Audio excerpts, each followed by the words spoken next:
West Morning Sprint is brought to you by Bill's Heating and Air Conditioning. Good morning. It is now just about 6:53. Time to get you ready for your Friday with the Morning Sprint. And Nikki Torres has thunderstorms in your weekend forecast. But first, we want to get to Destiny Richards following breaking news this morning in East Central Spokane. Yes, Spokane Police are on the scene here where a body was found around 5 a.m. this morning. We have been pushed back as they extend the perimeter here at the 1600 block of East South Riverton. The body was found with some kind of injury. They're still very early in the investigation trying to figure out what happened, but Major Crimes is here and they will be here for most of the morning. Continue to follow us here on 4 News Now as we continue to bring you updates. Well, what will school look like in the fall? Washington State's leader of public instruction says they're planning to have students back in class, but things will look different upon return. Students and staff will be required to wear face masks in school. Desks will also be spaced 6 feet apart from each other, and social distancing will be maintained wherever possible. That includes in the classroom and at lunch.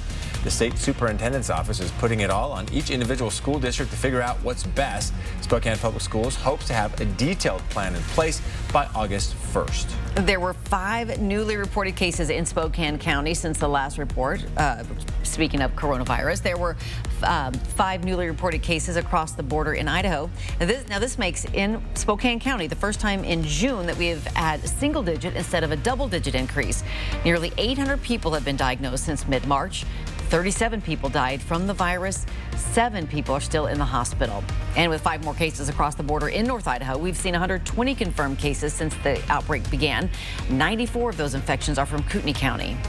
Tomorrow, Idaho enters its final phase of reopening. People can gather in groups of 50 or more with social distancing measures in place. In addition, family members can now visit their loved ones in senior living facilities and jails. Nightclubs and large venues like sports arenas can even open. Also under the phase, employers can now welcome back unrestricted staff members in work sites. On top of that, those in the vulnerable population can now be involved in public interactions. With social distancing guidelines in mind, libraries will open back up on Monday.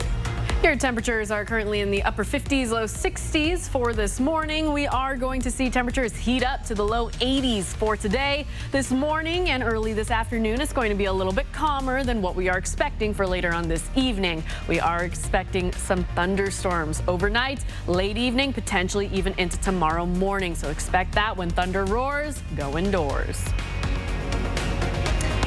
An update now on the hunt for a killer. Incident is over. The suspect is deceased. A man wanted for murder and for shooting a sheriff's deputy in Paso Robles is now dead. 26-year-old Mason James Lira was spotted by officers Wednesday night, then died in a shootout Thursday. An officer wearing a bulletproof vest was shot during that encounter, and a deputy who went to assist him was also shot in the leg. Both are at local hospitals, and both are expected to recover. It's another morning of demonstrators controlling a 6-block area in Seattle's Capitol Hill neighborhood. They're calling it an autonomous zone. It surrounds a police precinct that was abandoned by officers during the demonstration, something the chief of police is speaking out about, saying the decision to retreat was not hers. Now that the people have taken the area over, it is complete with barricades, a clinic, and free food. The people recognize that this building is the people's. You know, we pay for it with our taxes. We just want to make sure that it's being used for the right things. The news caught the attention of President Trump, who called out both the governor and the mayor of Seattle in a tweet saying, in part, "Take back your city now. If you don't do it, I will." Seattle's mayor fired back, saying, "Make us all safe. Go back to your bunker." Here in Spokane, dozens of the city's elected officials are making it clear that who they call armed vigilantes are not welcome in the city. Mayor Nadine Woodward and members of the city council released a statement saying their actions are contrary to the values of our community. Business owners in downtown Spokane complain, saying their presence doesn't contribute anything positive. They're not here to help and protect. They're here to rile people up and cause problems or intimidate people. Spokane Police commented on this statement, saying they're concerned with criminal behavior and that they saw people on both sides of the protests who were armed. Spokane County Sheriff Ozzie Knezovich had no comment.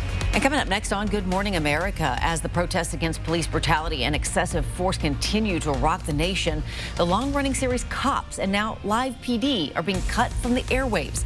Television executives are now reevaluating their commitment to this kind of programming.